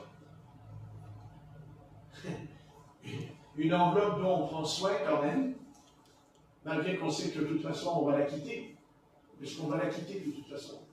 Ah, je sais, on n'aime pas entendre ce genre de paroles, on ne veut pas entendre ce genre de conversation, là, n'est-ce pas? Je le comprends. Mais Jésus a dit beaucoup de choses avant que les choses arrivent.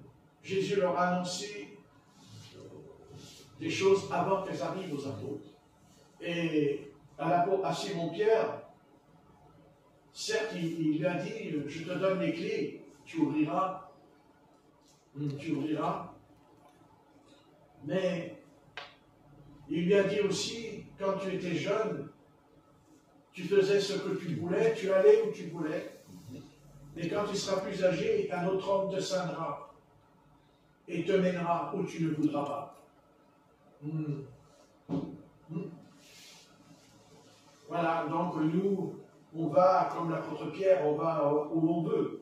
Mais un jour certainement, un jour, eh bien, le Saint-Esprit, parce que cet homme, c'était le Saint-Esprit, évidemment. Il n'est pas venu un deuxième monsieur qui est entré en lui. Bien sûr, c'est le nouvel homme, mais c'est le Saint-Esprit. C'est ça, le Saint-Esprit. Lui qui est là. Il va te lier. Il va te lier. Lié, ça se sait quand on est lié. Oui. Hein? Ça se sait être lié. Hein? Là, je peux le faire, là, j'ai des cordes dans mon tiroir, là, je vous attacher les mains et les pieds. Là, vous partez dans la rue, et marchez comme ça, dans tout le monde. Et les gens vont dire, mais qu'est-ce qui vous arrive? J'étais à l'Assemblée, le patricateur, et ben, il nous a liés. Voilà, il nous a liés. Enfin, il y a Jésus qui peut arriver dans la rue, je vous délie. Vous voyez? Je vous délie, et les cordes tombent par terre, comme Samson, vous voyez, le truc de ça, puis les cordes, elles prennent feu, puis c'est fini. Après, vous prenez votre portable, m'appelez, ah, tu nous as liés, mais le Seigneur, il nous a délivrés, il y a le feu du ciel qui est descendu. Et moi, je répondrai, justement, je vous ai liés pour ça. J'ai fait exprès, pour que vous puissiez expérimenter, et que le Saint-Esprit, il vous a délivré. Oh, le bon bon, mon sketch ne marche pas, tant pis. Il faut que je l'entraîne. Bon. Ah. Voilà. Vous savez, un mal, comme on dit, un mal pour le bien. Voilà, c'est ça. Alors, il ne faut pas s'inquiéter. Dieu, il sait ce qu'il fait. Amen. Oh oui. Voilà, il sait ce qu'il fait. Tout ce qui nous arrive n'est pas le fruit du hasard. Il n'y a pas de hasard dans nos vies. Amen. En tout cas, pour nous, il n'y a pas de hasard. Il n'y a pas de hasard. Jamais. Jamais. Voilà, Job, tout allait bien dans sa vie, hein, il était content, hein, puis un jour, la tuile lui est tombée sur la tête. Ah, oui. Enfin, il ne s'est pas pris qu'une tuile, Job. Hein. Il en a pris plusieurs, hein, quand même. Hein. Mais il a toujours été serein, malgré tout.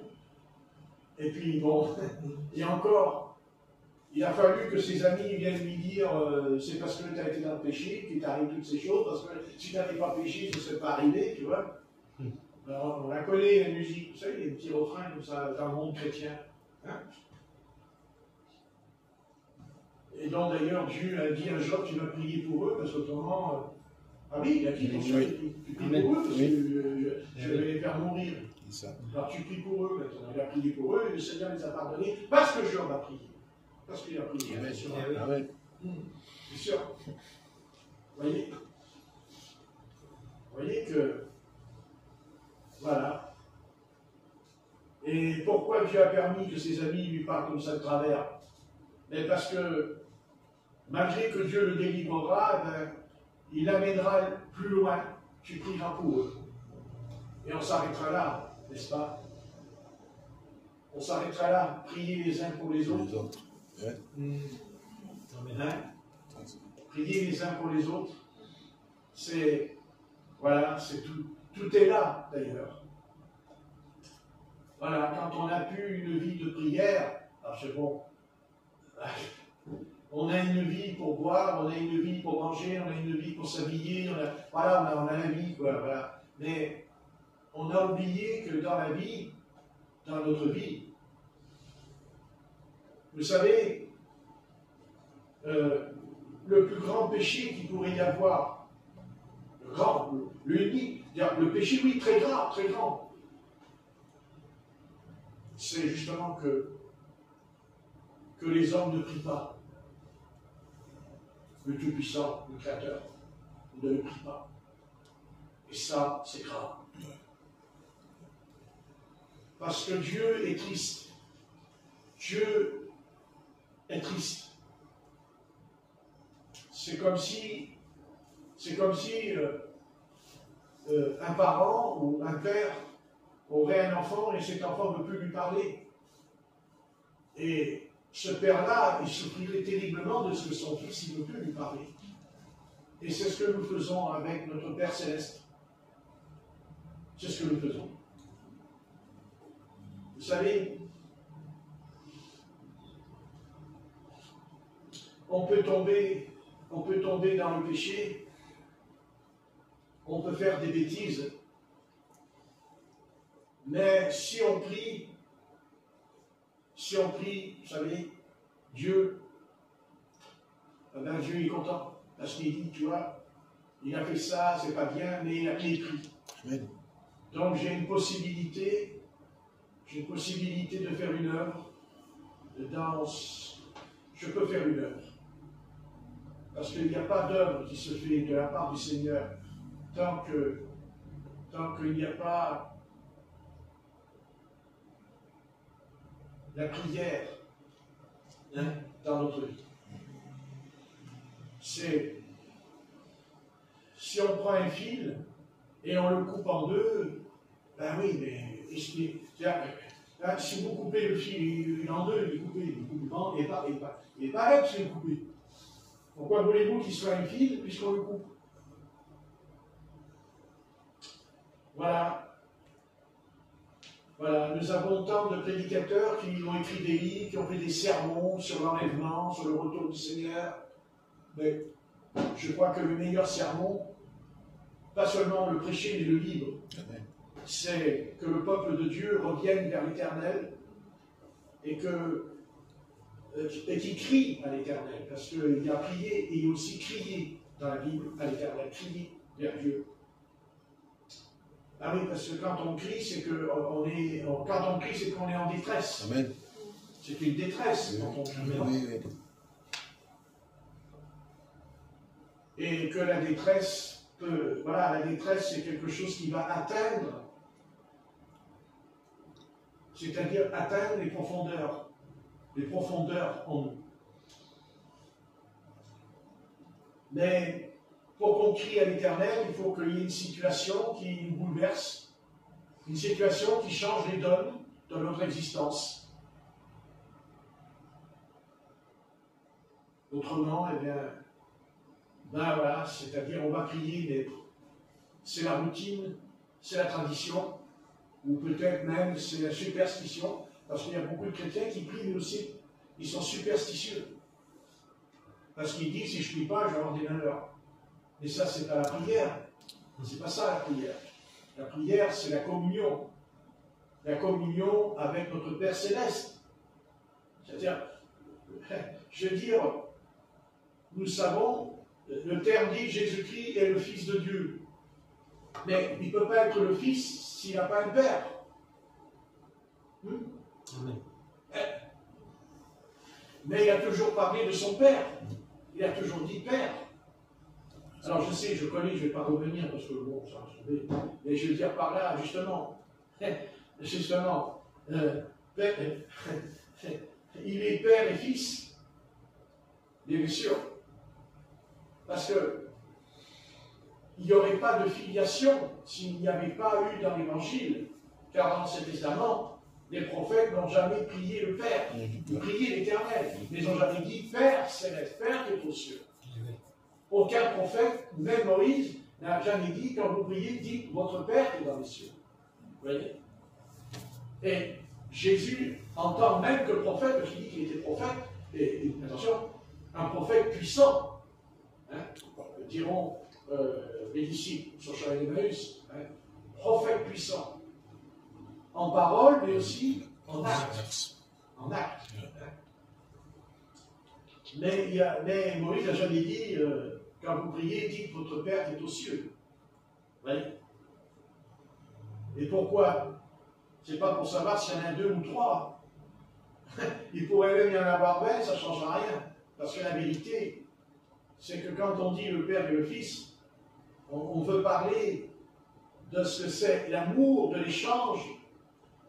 Vous voyez, c'est l'unité, c'est les deux qui font qu'un dans les mains. Regardez, j'ai 2 mains. Mais là, j'ai pas 2 mains, j'ai qu'une main là.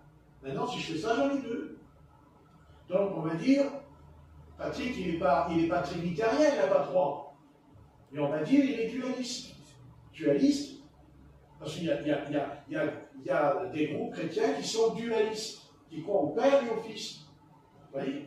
Ça, c'est les dualistes. Après, vous avez les trinitariens, ces trois, et vous avez les unitariens. C'est voyez, mais c'est faux. C'est faux. Pas du tout. Pas du tout. Ils sont tous les trois dans l'erreur. Et pourquoi? Parce que Dieu est un être, c'est un être, et il nous le démontre dans la Genèse dès le départ. Dieu est et aime la diversité. Il est grand dans la diversité. Amen. Parce que Dieu, en même temps, il est exigeant. Donc ça voudrait dire qu'il s'enferme, puisqu'il exige, il nous enferme. Mais non. Il est grand parce que c'est ça chez lui. C'est-à-dire, il est grand tout en disant, toi, suis-moi. Vous voyez ce que je veux dire? Toi, suis-moi, tout en étant grand.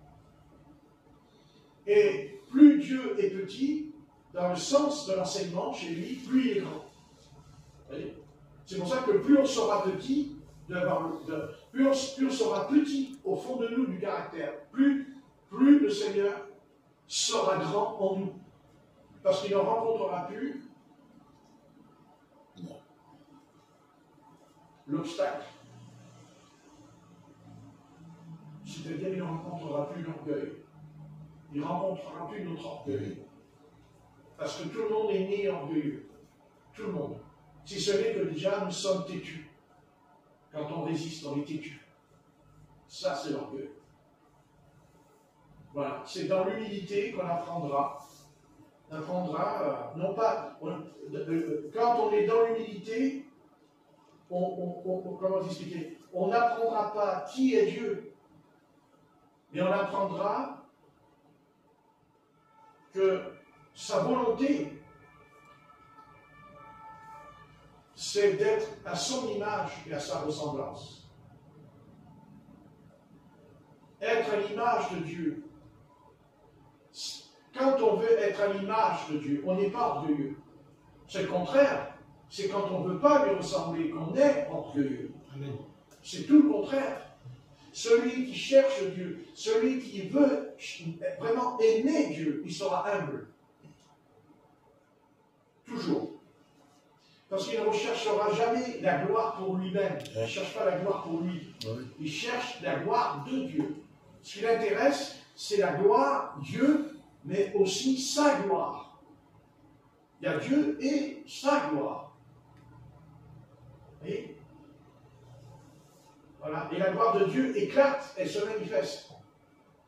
Et ça, elle se manifeste. Et il veut qu'elle se manifeste. Parce que c'est sa présence qui est là. C'est sa présence. Et quand on est privé de la gloire de Dieu, on est privé de sa présence. Et quand on est privé de sa présence, on est privé aussi de sa gloire. Mais la gloire du Seigneur, vous savez, la gloire du Seigneur, elle n'est pas psychique. C'est pas psychisme. Au contraire, vous savez, j'ai eu ça, bon, ben écoutez, voilà, j'ai parcouru ce chemin, et Dieu sait que, vous savez, on peut chasser les démons et être psychique, hein. On peut prophétiser et être psychique encore, c'est-à-dire l'âme. L'âme qui décide, l'âme qui gouverne, à la place de notre esprit. À la place de notre esprit. Et c'est ça qui a été renversé. C'est ça que la création s'attend à renverser la création. Mais au travers de l'homme. Non pas au travers des animaux, pas au travers de la nature. Satan a renversé au travers de l'homme. Pourquoi? Parce que les animaux n'ont pas d'esprit. Ils n'ont pas d'esprit, les animaux. Ils ont une âme, mais pas d'esprit. Et c'est pour ça qu'il dit Dieu souffla dans les narines de l'homme. Souffla. Et devint. Mais il devint une âme parce que Dieu, il a mis le souffle, c'est-à-dire il a placé l'esprit qui seul est capable de louer et d'adorer le Seigneur. Et bien sûr, quand notre esprit adore le Seigneur, car Dieu, il dit qu'il est esprit. et qu'il habite dans notre esprit pour que notre âme ne soit plus, que c'est plus elle qui domine notre esprit, mais c'est notre esprit qui domine notre âme quand on prie ou quand on prêche. C'est plus pareil. Voyez? Voilà. C'est ça qui a... Qu'est-ce qui a pu autant amener l'Église du XXe siècle? Qu'est-ce qui a permis cette Église du XXe siècle? L'Église, elle n'est pas tombée au XXIe siècle, elle est tombée vers la fin du XXe siècle. Elle s'en est même pas rendue compte qu'elle est tombée. Mais elle croit qu'elle est dans la vérité. Ils sont tous convaincus, bien qu'ils portent un nom. Baptiste, méthodiste, pentecôtiste, vous voyez, ils ont un nom, ils ont un titre, mais ils ne voient pas cette chose en eux. D'ailleurs, s'ils adoraient le Seigneur en esprit, tous, vraiment, il n'y aurait pas 36 églises, il n'y aurait pas tous ces mouvements, il n'y aurait qu'une seule église. Amen. Qui s'appelle l'église de Jésus-Christ. Après, Dieu peut dire, comme Paul dit à Timothée, établis des anciens dans chaque cité, établis des anciens, ce qu'on appellera après l'assemblée du Seigneur. On dit église, qui veut dire ecclésia, qui veut dire l'assemblée. Mais non, l'église elle-même, elle n'est pas, il n'y a pas, ça n'existe pas, église de Pentecôte, église baptiste, église méthodiste, ça n'existe pas. Mais elles existent parce qu'elles ont chacune d'elles une interprétation de la doctrine apostolique. Vous voyez, elles prennent une partie de ce qu'elles ont compris, et l'autre, elle prend une partie de ce qu'elle a compris. Amen. Donc ça crée la division. Ça crée une division.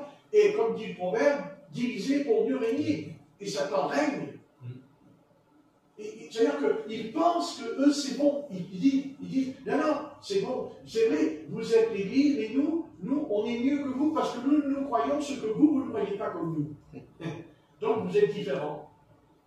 Mais Jésus-Christ n'est pas différent. Jésus-Christ, il était, avant sa résurrection, ce qu'il était, et il sera ce qu'il est. Quand il ressuscite, il n'y a pas ni ombre de variation, dit la parole. Il n'y a pas de ombre de variation, il n'y en a pas. C'est tout, c'est comme ça. Voilà. C'est un grand malheur. En tout cas, si on peut dire, dans l'âge de l'histoire de l'Église, le grand malheur, c'est que c'est cet âge-là qui est terrible. Cet âge est terrible. D'abord parce que c'est un âge de séduction. Ça a toujours été. Hein. Je n'ai pas dit que dans les autres âges, il n'y avait pas la séduction. Mais le nôtre, il dépasse l'entendement de la séduction. Il y a un voile. Comme il est tombé sur Israël, l'Église, elle est voilée. Elle a un voile, vous savez. Ah oui. Ça c'est vrai, hein. Elle est voilée quand même. Hein. Faut pas croire, hein. Vous savez, quand on n'est pas capable de voir, avec ses propres yeux, au sujet du baptême d'eau par immersion, hein, que c'est au nom de Jésus-Christ, c'est que quand même, il y a un voile. Parce que, je veux dire par là, que quand on dit, on n'annonce pas quelque chose, pour dire, voyez, nous sommes différents des pentecôtistes, nous sommes différents des méthodistes, tout ça. Non, on n'est pas différents.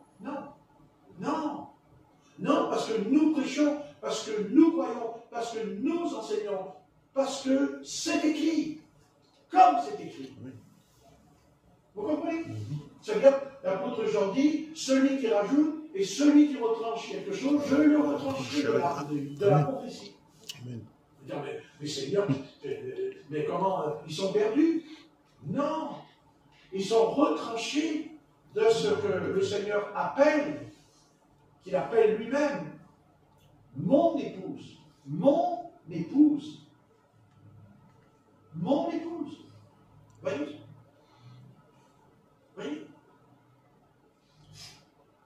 C'est l'image que nous avons eue avec Marie de Magdala. Vous voyez, c'est l'épouse de Jésus. Pas dans le sens là que, non, elle est l'épouse parce que, et voilà, où est le corps de mon Seigneur? Qu'est-ce qu'ils en ont fait? Où est, elle ne s'en va pas. Elle ne s'en va pas. Tant qu'elle n'a pas la réponse, elle ne s'en va pas. Parce qu'elle est l'épouse. Et parce que lui, il est l'époux, c'est son époux. Spirituel. Tout est spirituel. D'ailleurs, tout commencera d'abord par quoi? Par deux anges. Elle penche sa tête et elle voit deux anges. Voyez? Jésus-Christ n'a pas comme ça d'un coup vers elle. Oh, je suis Jésus-Christ, c'est moi, regarde, je suis là. Non, il y a d'abord des anges. Voyez? D'abord. Voyez? C'est ça. Voyez? C'est. Comment son psychique va être préparé mentalement. Elle voit des anges. Pour justement aller plus loin. Ça va aller plus loin pour elle. Voilà. Et c'est pareil. Et ce sera pareil pour nous si nous le voulons. Si nous le voulons. Si nous ne le voulons pas, le Seigneur, il dira, bon, c'est pas qu'on n'est pas sauvés, mais il y a plusieurs demeures dans la maison de mon Père. Plusieurs demeures. Il n'y en a pas qu'une. Amen. Et la demeure, c'est nous qui la... C'est nous. En fait, la demeure, c'est nous qui la construisons. C'est nous qu'on se construit là, ce soir. Amen. C'est ça. C'est plus le corps, c'est pas ce corps. C'est à l'intérieur, il y a quelqu'un d'autre. Il y a une autre personne en nous. C'est-à-dire le Christ. Oui. Je veux dire, mais alors Jésus-Christ est dans le ciel et en même temps, il est en nous? Non. Jésus-Christ, il est là-haut en tant que Fils de Dieu, en tant que personne. Vous comprenez? En tant que personne. Mais le Père est en lui, et lui, il est dans le Père, donc il n'y en a qu'une. Mais, qu'est-ce qu'il fait? Il dit, voilà, j'ai créé une nation, dans l'Ancien Testament, je crée une nation, qui s'appelle Israël. Mais si on fait attention, on se dit, ouais, mais il y a quand même un échec. Il y a un échec avec Israël. Alors, qu'est-ce que dit Ésaïe? J'appellerai un peuple qui n'est pas mon peuple. Vous voyez? Ça voudrait dire que presque Dieu il recommence à zéro un peu, en disant, mais moi je voulais, moi je voulais mon peuple. C'est pas je veux un peuple, je veux le peuple, mais parce qu'il va être différent des autres peuples. Différent. Parce que, il n'est pas comme les autres peuples. Et donc, qu'est-ce qu'il fait? Eh bien, il dira à l'apôtre Pierre, je bâtirai mon église, je bâtis mon église. Vous comprenez? Mais le peuple d'Israël, même étant le peuple du Seigneur, Israël ne peut pas dire les portes du séjour des morts ne prévaudront point. Ah non, non. Parce que Israël, tout en étant le peuple de Dieu, il est terrestre. Il est terrestre. Dieu a fait des promesses à Israël en tant que promesses terrestres. Je te chasserai, je te ramènerai, ça c'est terrestre. Mais pour nous, non. Pas pour nous. Nous, c'est céleste. Amen. C'est le céleste. Marie de Magdala, elle rencontre le céleste. Bien qu'elle a vécu d'abord avec le Christ, mais dans le terrestre. Elle a mangé, peut-être qu'elle lui a fait la cuisine, ça j'en doute pas, elle a dû faire la cuisine, parce que quand on reste comme ça, où est le corps de Jésus, c'est qu'on lui a fait quand même la cuisine. Hein? Elle lui a fait des petits plats, et le Seigneur était content. Hein? Donc, le Seigneur était content, il peut être partout, hein? Il ne peut pas guérir les malades tous les soirs, et puis en même temps, après, bon, maintenant, je veux que je me fasse un tour de dos. D'abord parce qu'il était fatigué, hein, parce que vous croyez que quand on guérit les malades, si on n'est pas fatigué, dites, et il prenait quand même sur lui, avant de monter sur la croix, il a quand même pris sur lui toute la misère, hein.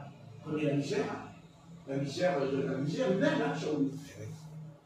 Dites, vous croyez que, vous pensez qu'on guérit un malade, 2, 3, 4 malades, et puis que ça y est, on plane comme ça? C'est parce qu'il a dit à la femme qui a perdu la perte de sang, il a dit, une force est sortie de moi. Ah oui. Et puis vous savez, on n'y pense pas, mais mettez-vous à sa place, parce qu'il voyait les péchés des gens qui faisaient. Ah. Alors que lui, il était 3 fois saint. Et vous pensez qu'il ne voyait pas les péchés? Si, c'est écrit qu'il les voyait. Parce qu'il connaissait leurs pensées avant même qu'ils ouvraient la bouche, il savait ce qu'ils allaient dire. Alors vous vous rendez compte? Non, mais c'est lourd à porter, ça. C'est pas lourd à porter. Qu'est-ce que vous croyez? Hein? Vous croyez que. Alors, quand ils ont amené la femme adultère, ils amènent la femme adultère, nous l'avons surpris en flagrant délit adultère. Et vous croyez que Jésus ne savait pas ce qu'elle avait fait? Alors pourquoi il écrit par terre? Pourquoi il écrit? Pourquoi c'est la seule fois où il dit, d'après, que Jésus aurait écrit quand on lit. Hein? C'est la seule fois que Jésus écrit. Il n'écrit pas l'habitude. Il enseigne, il parle, c'est la parabole, le verbe. Mais là, il écrit. Il écrit. Parce qu'il écrit pourquoi? Mais il écrit exactement ce que lui, il a écrit en haut de la montagne du Sinaï, quand il a écrit les 10 commandements, c'était lui. Et ça n'est pas un autre. C'était lui. Quand il écrit par terre. On ne sait pas ce qu'il a écrit. Mais on sait quand même ce qu'il a écrit. Ah bon? Oui. Ah oui. Par leur réaction. Par leur réaction. La façon dont ils ont réagi. Puisqu'il dit, où sont ceux qui t'accueillent? Ils étaient tous partis, il n'y a plus personne. Attendez, tu t'en vas parce que Jésus écrit par terre, toi. Alors, moi, j'écris par terre, vous allez nous en aller. On devrait remarquer dans un sens il écrit, parce que comme ça, on va partir. Oh, non. Hein, vas-y, votre truc, écrit, s'il te plaît. Ça, tu vas t'arrêter. Hein? Il écrit par terre. Mais on ne sait pas ce qu'il a écrit. En tout cas, il a écrit des choses qui les avaient rangées. Hein. Ah, ça, et non. Non, hein?